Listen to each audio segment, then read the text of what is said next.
Can you see that? Okay, ready to go? Want to start?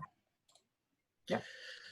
So, basically, right. So Mike's garden's by instinct, and he's always been into permaculture. He just didn't know what permaculture was, so we found it. And we were helping on an orchard project, and George Heron, who ran Prestwich Incredible Edibles, that I live near to, kept saying, you need to come to us, you need to come to us. And then we got this phone call from him to look at a project for a forest garden. Someone had found it, and it said it would make a perfect forest garden. So we were just about to embark on the permaculture course with Rod Everett in Lancaster. We've been volunteering on his project for a good few years. And we had a lot on. We were working full time. We had Mike's mum and dad with failing health problems. So I said, well, we need to look at it, but don't take anything else on board. We just can't manage it. So we went with a group of volunteers from Incredible Edibles, and we looked into this garden, and we looked at the light and the brambles up here, but the light into the garden was amazing, and the potential that we saw was amazing. And I just went, we've got to do it. So we've got to do it. And we needed a project for the permaculture course anyway. So we just said, well, the volunteers would be our clientele, and we would ask them for their wishes and their hopes and their vision, which they gave us about at least 60 different things. So next. So, and this is like 4 miles from the centre of Manchester. There's Greenbelt all near us. We're like just 5 minutes from the little Prestwich town centre, several minutes from the motorway, and you wouldn't believe it's just a little patch of heaven. So this was the diagram from the from the plan. Basically, we've been watching it. We've been doing the best we could. It was south-facing, so we were very blessed. We had a team of really enthusiastic people that we just cleared the brambles that were just like up here. Next slide. That was the initial bramble clearing. You couldn't actually get in to this area. It's part of a 2-acre woodland, and about a third of it was not wooded. It was in transition. There were quite a few little saplings coming through the brambles, but it was a perfect spot for the forest garden. So the first sessions were just bramble clearing really, and nettle clearing. That's my son on the left. Next slide. So we did have an actual serious injury where someone got an infection from brambles but came back for more pain, which was really nice. So as we were clearing, the pathways kind of just appeared really. They were just naturally there. And as was this little picnic area that you can see, it just appeared. It appeared, and it was in the plan. Basically, it was in the same place that we planned it, and it actually appeared there, which was quite amazing. It was quite magical. Next. So we started with 100 quid from Incredible Edible, and that's the only money we've ever taken for the garden. We've done it on no money since then. This tree pack that you can see there came from the Woodland Trust. And we've had some donated plants from volunteers and the allotments next door. And we've done some apple grafting. Next. So this was quite magical, because this was in the plan near the grassed area, the herb spiral. And Mike decided, because he works with instinct, to try and put an apple tree there. And I was like, no, it's a herb spiral. And he's going, but you need loads of stones. ever the optimist. I was going, there's 4. I've got 4 stones. I'll just mark it out. And as I put the first stone down, I realised there was a buried stone. So I called him over with a spade, and we actually uncovered a buried wall that made the herb spiral. Wow. So that was really magical. Some things are meant to be. So that's on the left, that's basically the forest garden as it was then, an open space. Next slide. We've always strived to include the local community in what we've done. And we've had, in the early days, we had a couple of open days and got the locals down.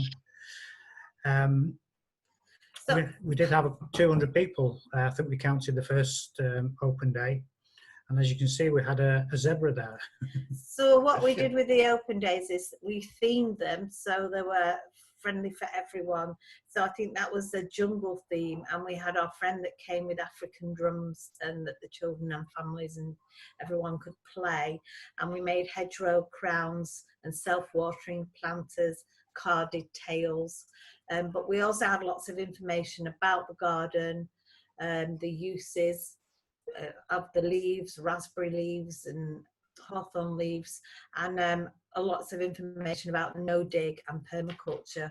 So that got the attention of quite a lot of people, and actually brought us some new volunteers. One parent couldn't bear people treading on things that he thought were useful, and he found slate in the garden somewhere and made pathways and with the slate and little steps, which was very lovely. Next slide. So we've had, so we have the children's area. So there was bat boxes. We have had a willow structure. Unfortunately, we're right near a little town.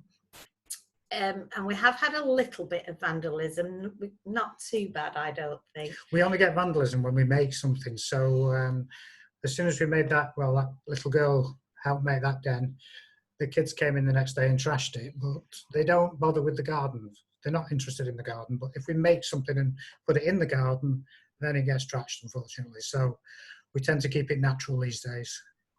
We've got some of our younger ones. So we've done our nature pictures and paintings. We've done forage foods and herbal teas from the garden. Well, we do herbal teas most of the time when it's a volunteer event, but then we'll do special food. So we did like an Alice in Wonderland theme.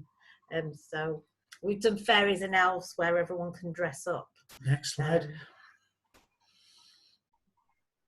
So I think that one was actually a teddy bear's picnic day.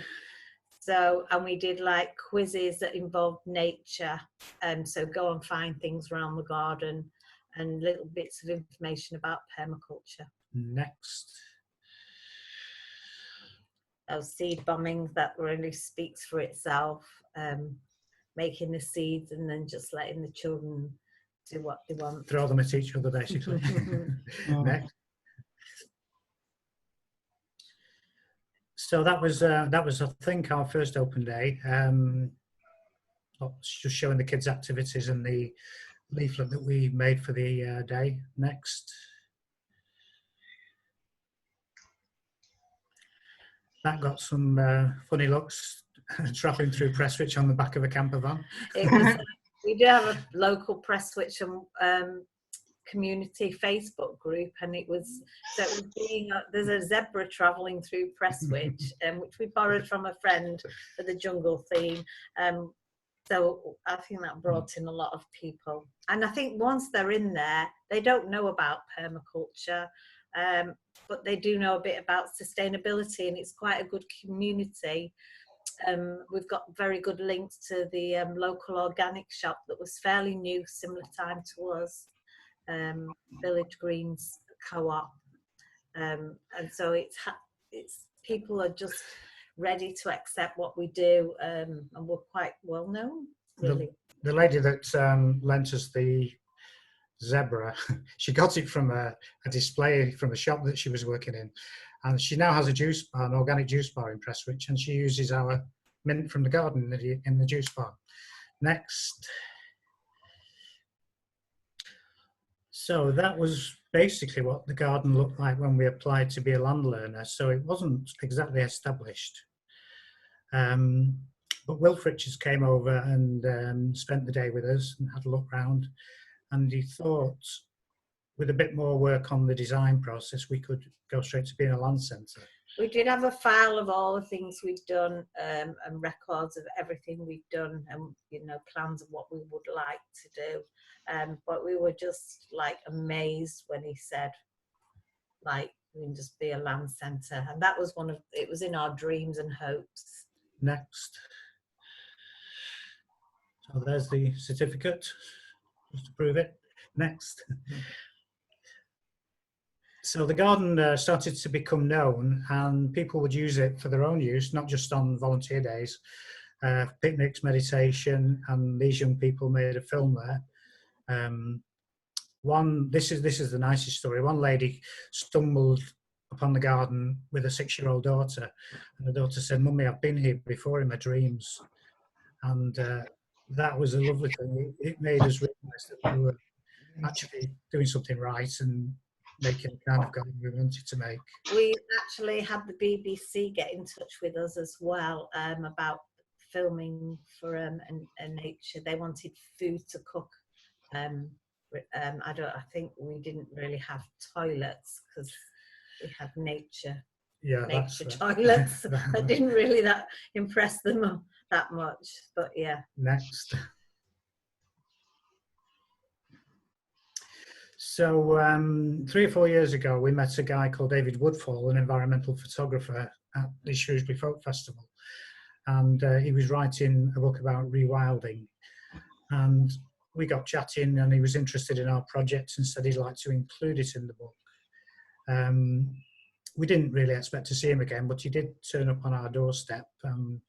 We showed him the garden, and he took photographs and asked me to write a piece for the book. I didn't really see it as a rewilding project because it was wild when we took it on, but we are trying to rewild people, which is just as important, I think. And he did include it in the book, and we went to the book launch last Easter and sat in on a Q&A session at the end of the launch.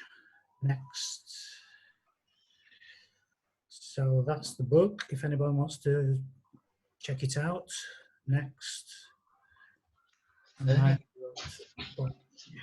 Yes, that's the bit about the forest garden, and I think there's not one of the best apples on the next page, but he wanted to show what apples can really look like.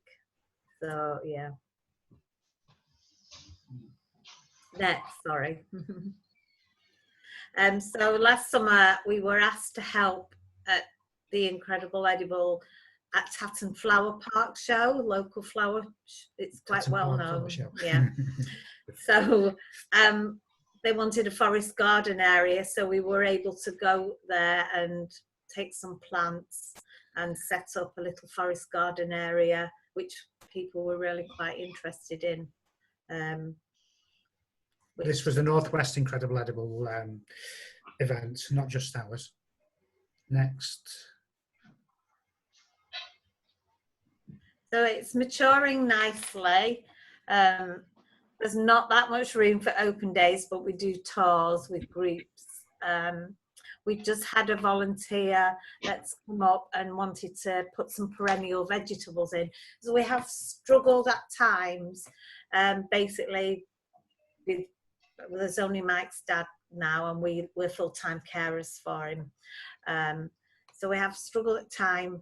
We just manage it, but people are actually taking an interest, and we've had a dad came with his son and gave us an apple tree and put it in somewhere, and they saw a deer, which was really nice. Apart from it chewing the trees. Yeah. Next. And also the spin-off from some of the fruits and things have been fruit leathers, wines, jams. The community can just come and picnic. So on our volunteer events, which are usually monthly, maybe a bit extra, and an evening or two in the peak of the summer, but basically it doesn't need too much looking after because it manages itself. So and our law to get people there is food to share, and so the grassed area we can all sit on. We've got little tree stumps now. So we do a lot of celebrating. So we've still got changes to make in the garden. We've made a few mistakes. We've planted 1 or 2 trees a bit too close together. We've got too many sloes, blackthorn, and we'd like to get more perennial edibles in and more flowering plants. So the new for this year, we've got artichokes, honeyberry, ginkgo biloba that have grown from cutting, which seems to have taken, kiwi, and Debbie's keen on the medicinal herbs, so she's been bringing in mugwort, mallow, bergamot, angelica, hyssop, lovage, valerian. And the garden's very much trial and error to see what likes it there. Some things don't, some things do. The creeping raspberry likes it too much. That was a big mistake. We've been trying to take that out for the last few months. Yes, one of our volunteers brought it and said it was Japanese wineberry, which we soon realised that actually it's not fruited, and it really wasn't. So yeah. So that's just a bit of a before and after, basically the same view, to show you how it's developed over the 9 years. Next. We're abundance. We've got fruit in abundance. It is more of a fruit garden than anything else, really. Fruit and herbs. Next. So this isn't the forest garden, as you can probably tell. This is the site of our second forest garden, which is at Phillips Park, a couple of miles up the road. Another incredible edible project, and we are hoping that it might become the next land centre. As you can see, we just had a pizza oven made by one of the volunteers. Just about social distancing there, I think. Yeah. So that was all recycled things he'd found off building sites. This is an interesting forest garden because it's on the site. It's got an archaeological excavation on the site. The foundations of the original Phillips house is in the garden, so we've got a little fenced off area with an archaeological site on there. Next.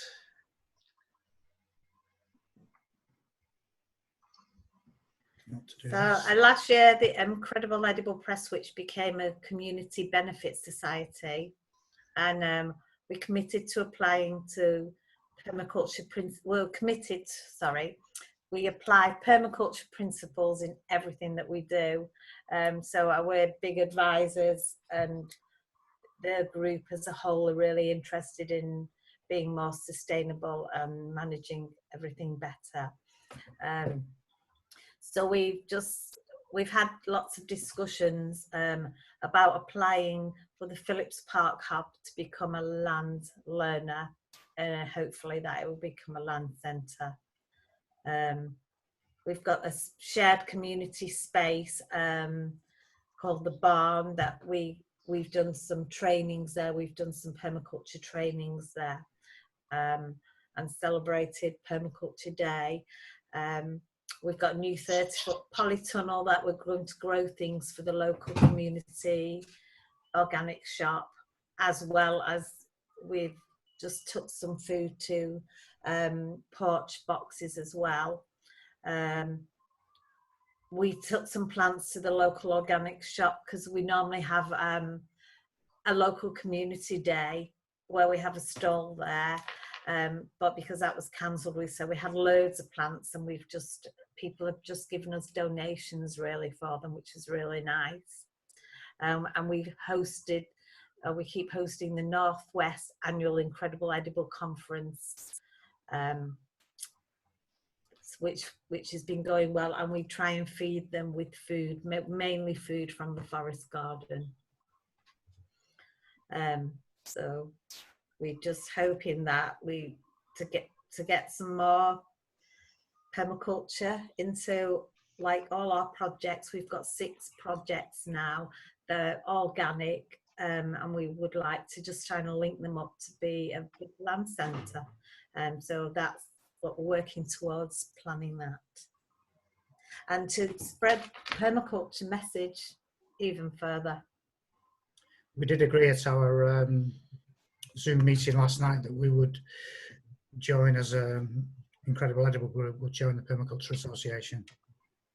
Great. And it's just a little bit off subject, that we were in the lakes once camping, and the only table available was a group of 6, and there was 2 seats at the end.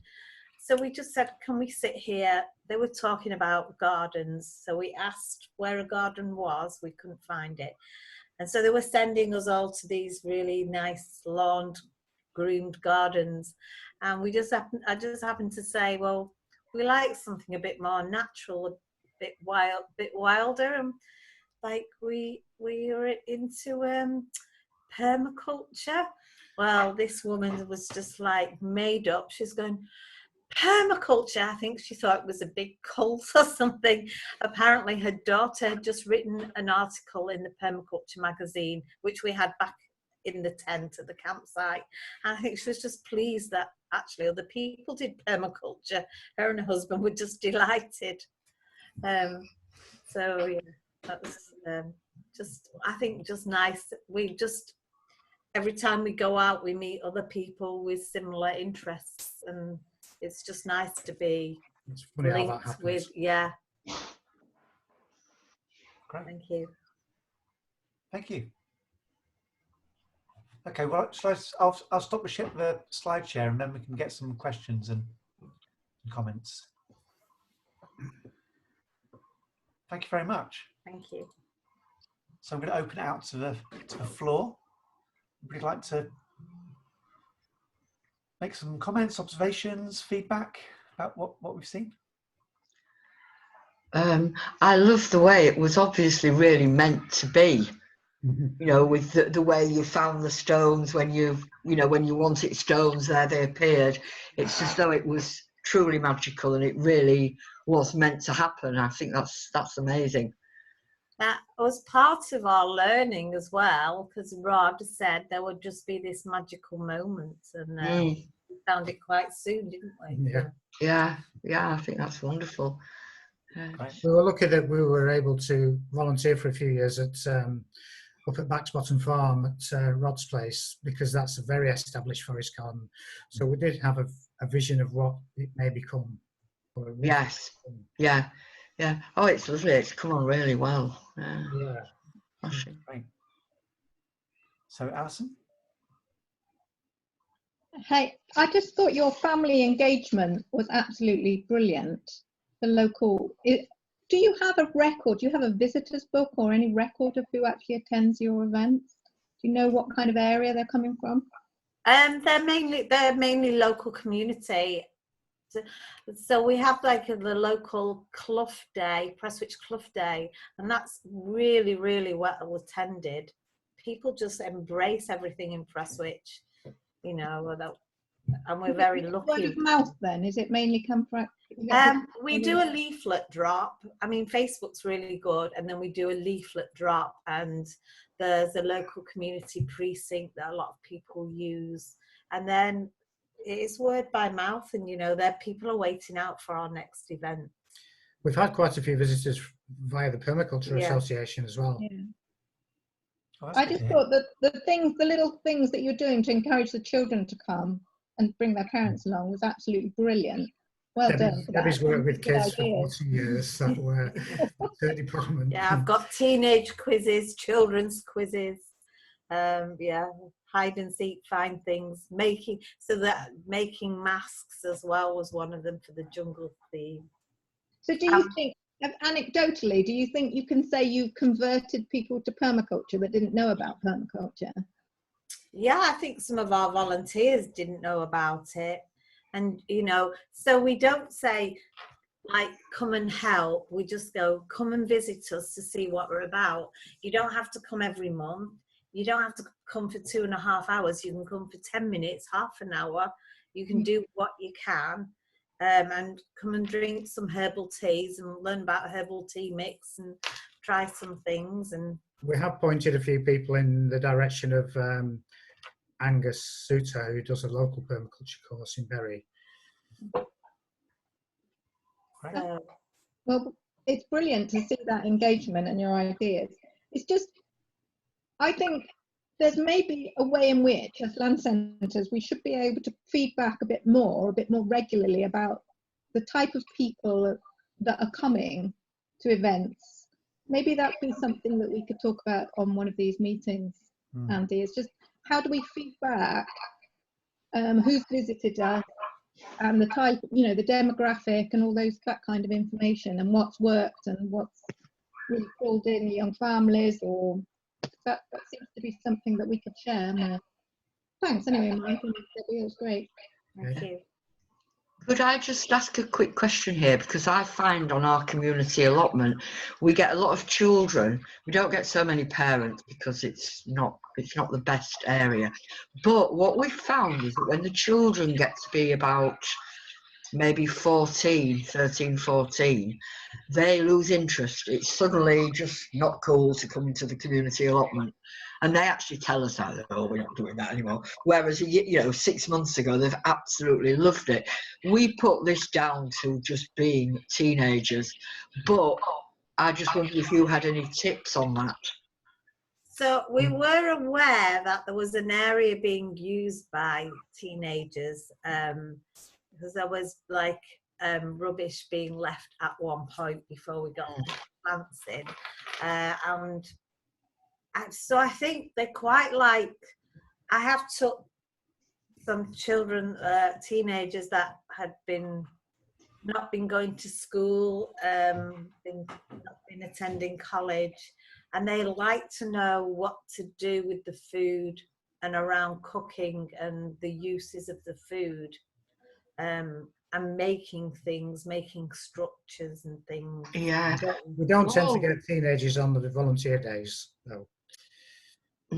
Well, we've got a roundhouse which actually needs finishing. At the moment, we're a bit stuck, obviously, because of what's going on. But we've tried to engage teenagers in that because I thought that would be something that they would really enjoy doing.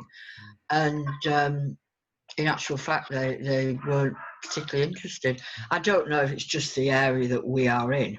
Is there a local school that someone can go and talk, or The local school, which is the local primary school, they've been a couple of times, and we'd actually got plans for them to come in the summer, which obviously has all gone.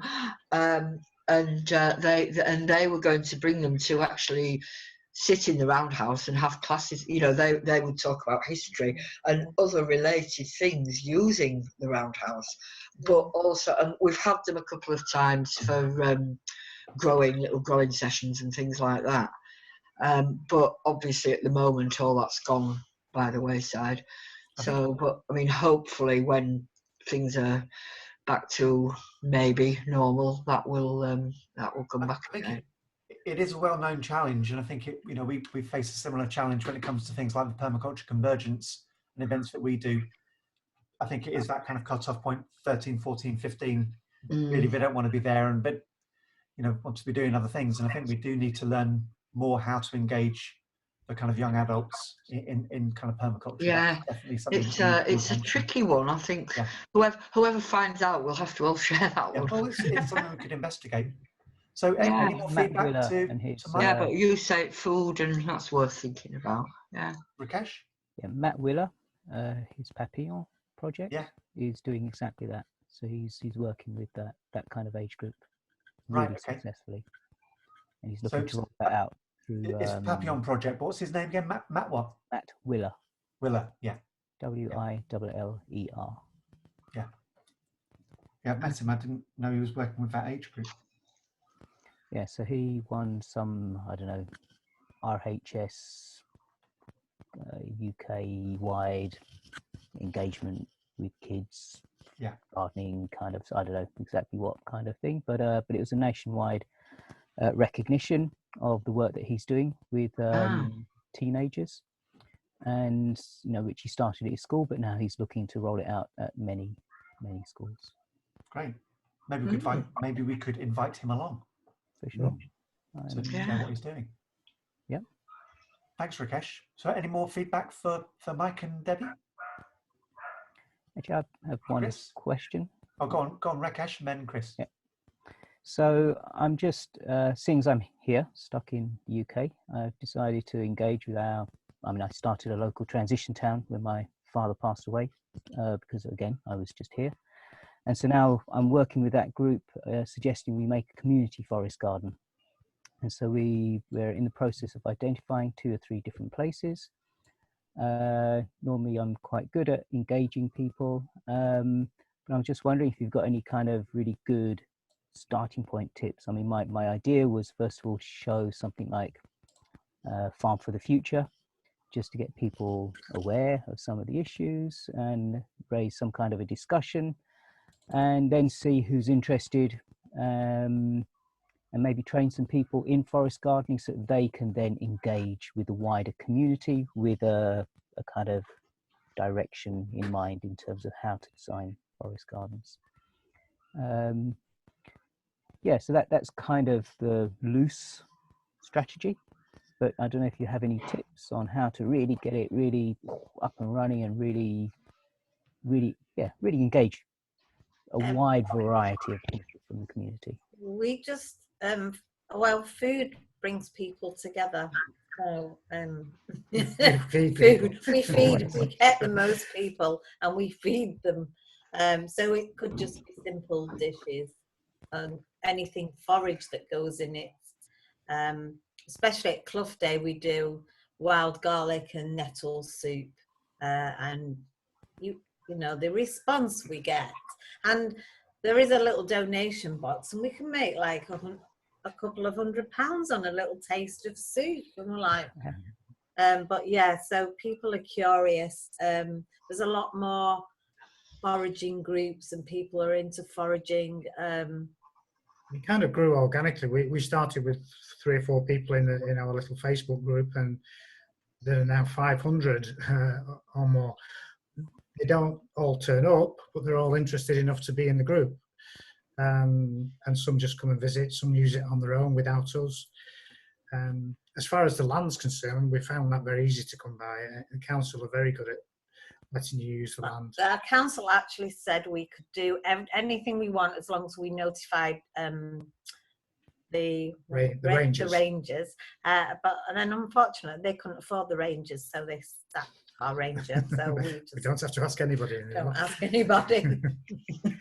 So it's always one of those debates, like, do we tell the council how, what we're doing, or do we just sit there in the background and everyone else knows and we get on with it? So yeah, the council are quite happy to let you use the land. Well, there was a project in not too far away from us in the next town, and their council wanted to charge for the Incredible Edible project, and they might want it back afterwards. So there was a lot of clearing going on. There was a lot of beautifying and rewilding going on. And I was just like, we're not paying. Like, don't be ridiculous. We've just cleared all the rubbish that was dumped there. So yeah, food. We've got the umbrella of Incredible Edible, which is quite well known now, and that brings people in. We're not doing it on our own. We've got the umbrella of Incredible Edible. Okay. Is there any Incredible Edible groups nearby that you could? Not in this region. Have to take this. This area is quite conservative, should we say, for want of a better description. So while it has had the longest running Green Fair, which has been going a lot longer even than the London Green Fair, but still the green groups, and it's really a really small minority. What area is it? Say again? What area are you? It's Redbridge in London. Okay. So East London, just the other side of Stratford. Okay. So the Essex side of Stratford. Great. Yeah, Thanks. it's not easy, but but we're having a lot of fun. So Everyone likes a free dinner. yeah. Chris, did you have your hand raised? Did you have something you wanted to bring in? Yeah, just to say thank you for that presentation, Mike and Debbie. It was inspiring. It was good to hear about those little case studies. The highlight for me was that it had been seen in that child's dreams. And that's a very deep evaluation. It was a lovely thing. When it popped up on Facebook, it was a lovely thing to read. Yeah. And I think in terms of working with councils, I think, or just getting on with it anyway, I think it's both and. I think, if you're doing the good stuff and invite them, or they invite themselves, it will happen. It will happen. Yeah. So, but thank you. Thank you. Great. Thanks, Chris. Thank I mean, you. my feedback was, thanks very much for putting that together. And Right. I guess whenever anyone says I'll do a presentation about my forest garden, I always think that there's going to be, huge plant lists, and it's going to be plant after plant after plant after plant. But actually, it was kind of people after people after people after people. It's a really people-orientated presentation, which was fantastic, because I think, it really feels to me like you've got a great set of activities you do with people. People feel really welcome, really well pitched. The kind of fairy activities, you're getting kids along. Just really great kind of community engagement, which is really fantastic. And I love the phrase kind of rewilding people. Like the land was already wild. It's like, let's rewild the people. So I think you're really providing a great service there. And, the fact that you've now got more than one site and projects spreading and people are getting involved. We have a friend who's a medical herbalist, and she's really got us into reconnecting with nature and natural plants and natural remedies. And it's something we've lost in a very short space of time, really. Yeah. So anyway, big appreciation for that people side of things. Chris, you've got your hands up again. Yeah, can I just add that about the stuff about working with teenagers, and it's really interesting that we've highlighted the need for design for this, design for creating an environment that they're engaged and reaching their potential and developing it, increasing it, and then what Rakesh said about, okay, there's an organisation doing it, and it's like, so we're at the first stage is finding what's already going on and finding the limits and the resources and that sort of thing. That's really exciting. I think that would benefit so many land centres, at least, if not, much broader, to find that, because we've got something to work with everybody. Everybody's involved, aren't they? Everyone's a beneficiary and a stakeholder. Yeah. Great, thanks, Chris. So, Jasmine. Hello, thanks so much for that presentation. I couldn't hear so much because of my bandwidth, actually, but I could read the text and see the pictures. I'm very interested how many sites you've got and what's your top tip for accessing land, because down here in Pembrokeshire, we've got huge land and millions of organised community groups, but no one can get a site for something like a forest garden. So what's your top tip? Ooh, we found it easy, actually, but in our part of North Manchester, we've got a lot of green land, more than you would imagine, considering we're about 4 miles from the centre of Manchester. There's a big swathe of green land that runs all the way from Manchester to Bolton, and basically just ask, or even just do it. I mean, the whole thing about Incredible Edible is if you don't know who to ask, then just get on with it. And vote for the best. There has been local projects that have done that, and I think one of them was owned by a building company that said they were going to build on there, but I don't think it came to anything, so that Incredible Edible just carried on. But yeah, I mean, we found the council very accommodating, to be honest. Yeah. Oh, we do have a bit of a plot which we'd forgotten about at the back of a pub, local pub. So there's a tiny space for a forest garden and some planters there. It's a big gardens, and yeah, we've got a little place. Beer and garden are my two favourite things. Good. Well, I have renewed optimism at that. The 100,000 people with small holdings down here, maybe I'd get a bit more persuasive with them. Cheers. Thank you. Okay, great. So, Rakesh, is your hand up? Yeah, I just wanted to make one comment around engaging youths. So as part of our Youth in Permaculture project, what I noticed, the ones that really are successful, so for example in Spain, what they do is it's mostly teenagers teaching teenagers.